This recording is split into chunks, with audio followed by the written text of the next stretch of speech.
This is Straight Up Mortgage with Madi, and today we will be continuing our journey through the Universal Residential Loan Application. Today we'll be focusing on Section 3 of the 6 sections. This Section 3 is focused on the borrower's information.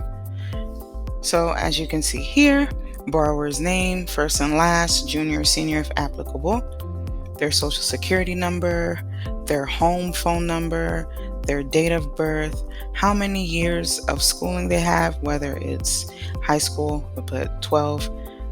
If they have an associate's degree, they'll put 14 years, 16 years if they have a bachelor's. So years of school is filled in here.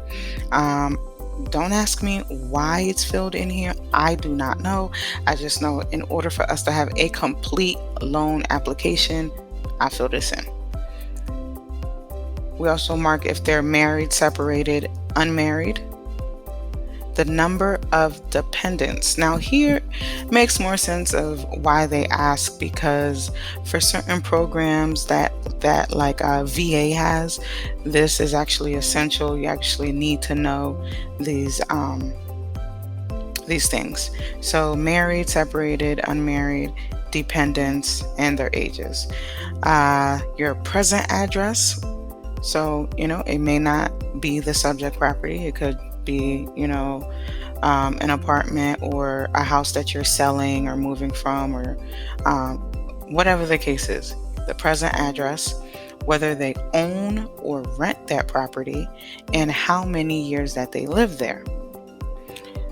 A mailing address in the event maybe they live at one address, but maybe they move around a lot for work. So they like to use their mother's address or a P.O. box for a mailing address. Okay, that would go here. This right here is imperative. If residing at present address for less than 2 years, complete the following. Former address. We must have 2 years of history when it comes to where they live, even where they work, but that's another topic, right? So we need to have 2 years history. So if they lived somewhere for 6 months, we have to also ask them for their previous address and the same questions as to whether or not they owned, rent, and how many years they lived there. If it was less than less than 2 years cumulative, again, we would ask for a third address, so on and so forth. As you can see, this is if there is a co-borrower. A lot of times you'll see husband and wife, wife and wife, husband and husband. You will see sister and brother. You will see mother and son, mother and daughter. A co-borrower could be anybody, really. So sometimes you'll see people that are like, if it's an investment property, partners, business partners, you'll see them as the borrower and the co-borrower, asking the same exact set of questions as the borrower. This is their information. As a processor, we do have to confirm that all of this is correct. We have to confirm that their name, the spelling of their name is correct, whether it's looking at the credit report, looking at the AKAs that are listed. Sometimes, we do have to have ID on file, so it's checking against that. Social security number.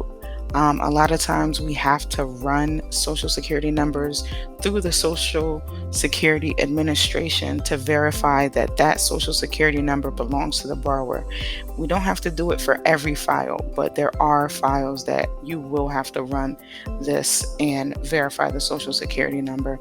A lot of times when you run credit kind of helps with verifying all of this, because every time you get credit and you put your name down, your address, your date of birth, it's recorded. The credit company is reporting it to the credit bureau. So when credit is ran, we'll see different variations of a person's name. We'll see, let's say one time they put in their social security number incorrectly. Sometimes you'll see that, and that's also a prompt as to why we would run someone's social security number through the administration to confirm it, because sometimes if there's more than one social security number associated to one borrower, then it's like, okay, red flag, we need to get this confirmed. We don't confirm years of school and stuff like that. We don't do too much confirmation of the address, but again, when you pull credit, every address that is tied to you or associated to you will be listed on there.